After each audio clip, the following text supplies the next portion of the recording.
What's good, y'all? It's your boy Dubs, and I'm back at it with another banger. If you're new to the channel, make sure to hit that sub button as we are on the road to 16K subs. Make sure you hit that little bell icon so you don't miss out on any more content, and smash the like button. Let's try to get the video up to at least 20 likes. So for today, I got for y'all the best finishing badges in this season of NBA 2K23. This is going to be my tier list video. As y'all seen in those intro clips, I do have a 99 driving dunk slasher build, and I also have two big man builds. I have one here on current and one on next gen that can both finish on the inside, whether we're talking about standing dunks, close shots, driving dunk, post control. I only say that because I know my way around the finishing badge category, and I have a lot of insight for y'all. So without further ado, make sure y'all stay locked in, grab a snack, and enjoy this vid, man. So the first badge we're going with is Acrobat, and I'm putting Acrobat in the D tier. Reason being is because it's a very niche badge. I don't find myself using it too often. I do have a build, I have multiple builds that actually have above the 80 threshold for your driving layup, so I unlock all the layup package animations. I have one build that literally gets this badge on gold, and I just don't find myself using Acrobat too often. Quite honestly, I don't never really go for layups. It's not really in the meta as much anymore. So since it's a very niche badge, I'm putting Acrobat into the D tier. Back down Punisher, I'm gonna put into the C tier. When it comes to post control in this game, if you're bigger than your opponent, you're gonna be able to back them down for the most part anyways. I've tried rocking this badge on Hall of Fame on current and next gen, and it's just not that big of a return from the investment of it on Hall of Fame. I say putting this badge on like bronze or silver will really do the job. Because like I said, most of the time you're gonna be trying to back down, you know, people who are smaller than you. But if you do manage to go up against someone with high strength and high interior, back down Punisher still doesn't really move them that much. So with that being said, I'm putting it in the C tier. Dream Shake, quite honestly, can go in the D tier as well. You can get good fakes without even having Dream Shake on, and a lot of people don't even utilize Dream Shake too often because you have to kind of, you know, intentionally try to fake out your defender by flicking left or flicking right on the right stick. And post scores aren't really as, you know, prevalent, at least in next gen. Even when I played like the Galleon in current gen, that 1v1 court, I don't run into too many post scores, and when I do, they're more focused on your post spins and your drop steps, not really Dream Shake. So with that being said, Dream Shake is going to go into the D tier. I'm going to put it behind Acrobat. Drop Stepper, I'm going to honestly put into the A tier because this is a go-to badge for anybody who's trying to finish in the paint as a post scorer. The majority of the time people are trying to pull off drop steps. It's the most simplest move, but it's also the most effective. Quite honestly, you start to see a real good return on your investment at the gold to Hall of Fame range of Drop Stepper, and that's just how it is. You get a lot of those animations where you end up making the people swipe at the floor because you drop stepped them so cleanly. So putting this badge on gold or Hall of Fame, you'll really see a return on your investment. So I'm gonna put Drop Stepper into the A tier. It's just a really go-to badge for all post scores out there. Slithery, I'm honestly gonna move down. I used to have it up into the A and at one point even S. Now I'm gonna put it in the B tier. Slithery does work. It's a very good badge if you're just trying to cleanly get a lane to the basket. But since I'm a person who does a lot more contact dunks and using the dunk meter, Slithery doesn't really pop up as much unless I'm going for like square dunks, and even then Limitless Takeoff was going to carry most of that weight, not really Slithery. A good investment for Slithery in my opinion, because I'm able to rock this on Hall of Fame, but I get the same return on the way that I play by just having it on bronze or silver, so you really can't go wrong with that. It does work, kind of situational based, but Slithery is going in the B tier. Pro Touch, I'm sure you're not surprised, I'm going to put in the S. No, I'm just playing. Pro Touch is going into the D tier, and I'm honestly going to put it behind even Dream Shake. Reason being why I'm putting Pro Touch so far back is because Pro Touch was good at the beginning of the year. Not too many people time their layups anymore, and for the people that do, most of the time I see them, they get blocked or they get contested very, very easily. So Pro Touch is going into the D tier. Post Spin Technician, I'm going to put into the B tier. It's a go-to post move. I kind of like to combo it with Drop Stepper as far as like my go-to counter moves, because if they predict I'm going to drop step them, I'll hit them with a post spin technician. Now I don't see a lot of people use this badge as much on next gen because it's a little bit different than current gen with pulling off the move. On current gen, I run into people who do use the post. They run a lot of post spin technician trying to spin off you, especially if they got that post take. If you're on current gen and you ran up against a post scorer, you already know what time it is. they're hitting you with this post spin, and you're flying out of the way, and they're getting easy dunks every time. Giant Slayer, I'm going to put into the B tier as well. I'm going to put it behind... Oh, no. I'm going to do it like this. I'm going to move Slithery here. I'm going to put Giant Slayer right there, and I'm going to put Post Spin Technician there. Giant Slayer is also a real situational base. You know, if you're 6'9", you're not really worried about going up for layups too often. Most of the time it's dunks. If you're a smaller guard and, you know, you don't have no dunk and all you have is layup because you know how the points work, then I can understand you using Giant Slayer. It is really good on like 6'1" builds. But if you're really big, like pause, like 6'3", 6'5", somewhere in that range or above, you're not going to really see the effects of Giant Slayer as you would if you were smaller. So with that being said, I'm going to put Giant Slayer into the B tier.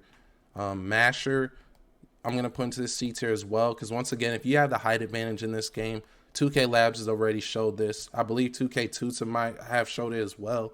But you don't really even need Masher like that. If a smaller build is trying to jump at you, they're going to register some type of a contest. But if you're like 7 foot or 6'11", 6'10", even maybe, you're going to get away with it most of the time. Now, if you are a 7-footer trying to go up against a 6'9", if they have good interior, they're going to get a stop on you anyways, unless you have maybe this on a super high tier. But not a lot of builds have, you know, really high close shot to even get Masher on a high tier. So having this badge just on bronze is going to be effective enough, kind of like Back Down Punisher. So that's why I'm putting it into the C tier. Limitless Takeoff, I'm going to put in the A tier. I used to have it in the S, but I'm going to explain why. The difference between bronze and silver, Limitless Takeoff is pretty much nothing. But the difference between silver to gold is huge. But to me personally, the difference between gold to Hall of Fame isn't that big. Like, I feel like with gold, you still trigger your Michael Jordan dunk packages. You still take off from pretty far back. Hall of Fame, I don't really see the difference. I'm still dunking from like the same spot as I would with gold. Now, someone may be able to correct me. You know, I don't use a Jordan dunk package that often either. So maybe that's the difference when you have it on Hall of Fame, that maybe triggers that dunk more where you're taking off from the free throw line. But other than that, I don't really see the big difference. And that's me when I use my 99 driving dunk build. Fearless Finisher, I'm going to put into the same tier as Slithery. You know, it's a really good badge because just in case you get knocked out of your your dunk animations, it'll trigger a layup and Fearless Finisher will activate because it helps you absorb contact. But it's not really like super broken, I guess, because I have it on gold on one of my builds, and it's not like I finished just a crazy amount more of layups on my 6'9" with having this on gold. Maybe it's different on Hall of Fame. Maybe you have a different opinion on it, but I don't think it's like super crazy. It does work, obviously, but I don't think it's somewhere as overpowered as like Drop Steps or Limitless Takeoff is. Aerial Wizard, now, if it was up to me, I'd put Aerial Wizard into A tier. But being realistic and being fair to y'all as well, I'm keeping that in mind. I'm going to put it into the C tier, and I'll put it in higher C tier. Reason being is because in those intro clips, as you've seen, I was getting a lot of contact lobs. Now, I had my 99 driving dunk, but I didn't have on posterizer yet. So it was all thanks to Aerial Wizard. And what Aerial Wizard does is it makes that green window bigger for, you know, catching your lobs. Now, it does help with getting putbacks, but it's a very niche badge once again because you're not going to get putbacks too often coming off the baseline or anything like that. You may get one every once in a while, but it has to be right in front of you. So it has to be like perfect timing and perfect positioning. But when you have this badge on and you have a teammate who's like has special delivery on like even bronze, but silver or gold or a high tier like that, and you have on Aerial Wizard, y'all can do something special. You can really do something special, but it's so niche. You have to really be on the same page to even get the lobs going. So Aerial Wizard is going to go into the C tier. Bully, quite honestly, I'm going to put down here in D tier right next to Pro Touch. Bully was really good in season 1. Something happened to Bully. I don't know if it truly got nerfed like the badge itself. It might have, but it doesn't really work that well, at least, you know, in the park setting. In my team, it's kind of different, but Bully, it just fell out in the meta, quite honestly. It's too hard to trigger. It's too unpredictable. So Bully's going to go into D tier. Fast Twitch, I'm going to put into A tier above Drop Stepper. Reason being is because Fast Twitch, if you're a big man, you call yourself going up with the ball, we all know that you need Fast Twitch. You at least want this on the silver tier. Bronze tier is like the bare minimum, and you'll get a good return on bronze. But the higher you go with Fast Twitch, definitely the faster you go back up with the ball again. So Fast twitch and is definitely going in the A tier right behind Limitless Takeoff. Posterizer, I'm going to put in the S tier. As you guys know, like I said, I have a build with 99 driving dunk, and I love Hall of Fame posterizer. Your green window is so much bigger. I feel like you get a lot more contact dunks as well, and they trigger with a lot more, or how should I say, with a lot less effort. So posterizer for me is my favorite finishing badge so far this whole year. Shout out to Laker fan, you know, he's always made slasher builds. I always end up making a slasher, but this year I want to go all the way with the Hall of Fame because I seen his video, and man, I'm glad I did. And then, of course, last but not least, Rise Up. And Rise Up, I'm going to put behind Fast Twitch in the A tier. If you call yourself going for any type of standing dunks or you got the big man contact dunks, make sure that you have on Rise Up. You at least want to have this badge on bronze or silver if you really want to go for it. Me, I've been rocking it on bronze, and I've got a good return on that investment. I don't have a super high, you know, standing dunk build, so maybe if there's somebody out there who does for whatever reason and they can get this badge on Gold or Hall of Fame, let me know in the comment section if this badge is legit on Gold or Hall of Fame. But bronze to silver seems really good. If you want to, go with silver, but if you just want to be able to trigger your stuff, put on bronze. So to go over the whole tier list, in S tier we have posterizer, and A tier we got Limitless Takeoff, Fast Twitch, Rise Up, then Drop Stepper.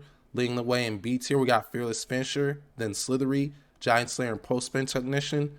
C tier leading the way we got Aerial Wizard, Masher, then Back Down Punisher. I'm honestly gonna move this around. I'll put Aerial Wizard in the back for anybody who might be tripping. So let me reread this. So we got in C tier now we have Masher, Back Down Punisher, then Aerial Wizard.